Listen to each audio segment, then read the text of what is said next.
قسمت معلوم کرتے تھے، اور ایک صورت یہ تھی کہ جانوروں کے ساتھ، کہ وہ تیر جانوروں کو مارتے تھے، اور ان کی وہ مختلف اقسام تھیں کہ اگر یہ جانور کو لگے گا تو میرے لیے اس کام کے اندر فائدہ ہے، اگر نہیں لگے گا تو فائدہ نہیں ہے، جانور کے اس حصے پہ لگے گا تو میرے لیے فائدہ ہے، اس حصے پہ لگے گا تو میرے لیے نقصان ہے۔ تو اس طرح سے تیروں کے ذریعے ذبح کیے بغیر جانوروں کو نقصان دینا، تکلیف دینا، اذیت دینا، قسمت کے حال معلوم کرنے کے لیے، اس سے بھی اللہ رب العزت نے منع کیا اور حرام قرار دیا ہے۔ حضرت عائشہ رضی اللہ تعالیٰ عنہ کہتی ہیں کہ نبی صلی اللہ علیہ وسلم جب ہجرت کر کے مکہ سے مدینہ گئے تو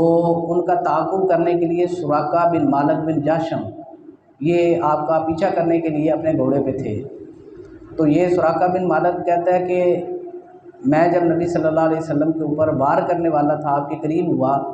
تو میرا جو گھوڑا تھا وہ ٹھوکر لگنے سے گر گیا۔ تو مجھے یہ کھٹکی کہ شاید میرے لیے اس کے اندر نقصان ہے، بہتری نہیں ہے،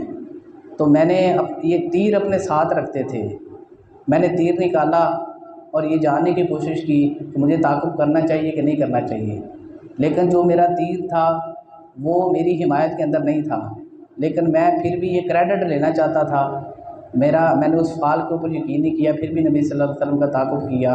اور خیر وہ ایک لمبی حدیث ہے کہ اس کا جو گھوڑا تھا وہ بار بار زمین کے اندر دنس جاتا تھا،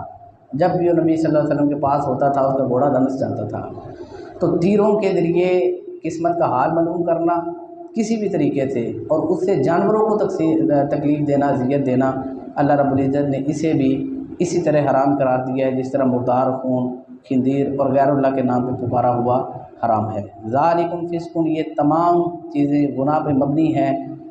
الیوم یئس الذین کفروا من دینکم، آج کے دن کافر تمہارے دین سے مایوس ہو چکے ہیں، فلا تخشوہم واخشونی، بس تم ان سے نہ ڈرو، مجھ ہی سے ڈرو۔ آج کے دن تمہارے اوپر دین مکمل کر دیا ہے، میں نے اپنی نعمت کو پورا کر دیا ہے، تمہارے لیے اسلام کو بطور دین پسند کر لیا ہے۔ فمن اضطر فی مخمصۃ غیر متجانف لإثم، اس شخص کے لیے یہ جتنی حرام چیزیں ہیں جو اللہ نے حرام کردہ چیزیں بیان کی ہیں، اس شخص کے لیے جائز ہیں کہ جو بھوک کی وجہ سے مجبور ہو جائے۔ اب یہ مفسرین نے بڑی لمبی چوڑی تفصیلیں لکھی ہیں کہ کتنی بھوک ہونی چاہیے، کتنے دنوں کا بھوکا ہونا چاہیے، لیکن یہ کوئی میئرمنٹ نہ تو یہاں پہ بیان ہوئی ہے، نہ حدیث کے اندر نبی صلی اللہ علیہ وسلم نے بیان کی ہے۔ یہ جیسے روزوں کا حکم ہے نا کہ بیمار اور مسافر کو روزے کی رخصت ہے، تو بیماری کی وہاں پہ اللہ رب العزت نے کوئی تفصیل بیان نہیں کی کہ کون کس مرض کے اندر مبتلا ہو، کتنا بیمار ہو تو وہ روزہ چھوڑے گا۔ یہ اللہ کا اور انسان کا معاملہ ہے کہ جو بیمار یہ سمجھتا ہے کہ میں روزہ نہیں نبھا سکتا تو وہ نہ رکھے۔ تو بیمار اور اللہ یہ ان دونوں کے درمیان کا معاملہ ہے۔ تو یہاں پہ جو اللہ نے ذکر کیا کہ جتنی اوپر حرام چیزیں ہیں، مردار ہے، خنزیر کا گوشت ہے، خون ہے، یا اللہ کے نام کے سوا کسی نام پہ ذبح کیا ہوا جانور ہے، بت کدے کے اوپر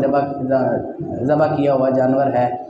یا ایسا جانور کہ جو قسمت کا حال معلوم کرتے ہوئے تیر کے لگنے سے مر گیا،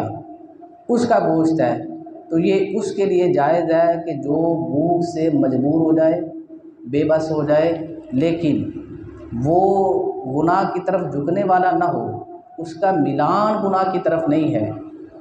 اور یہی مضمون ہم سورہ بقرہ کی آیت نمبر 183 میں پڑھائے ہیں، وہاں پہ غیر باغ ولا عادی، نہ وہ حد سے گزرنے والا ہو، حد سے تجاوز کرنے والا نہ ہو۔ تو ایسے شخص کے لیے ان حرام کردہ چیزوں میں سے مجبوری اور بے بسی کی وجہ سے کھانا جائز ہے، اور اتنا کر کھانا کہ جس سے اس کی زندگی باقی رہ سکے، صرف اپنی سانسوں کو، زندگی کو باقی رکھنے کے لیے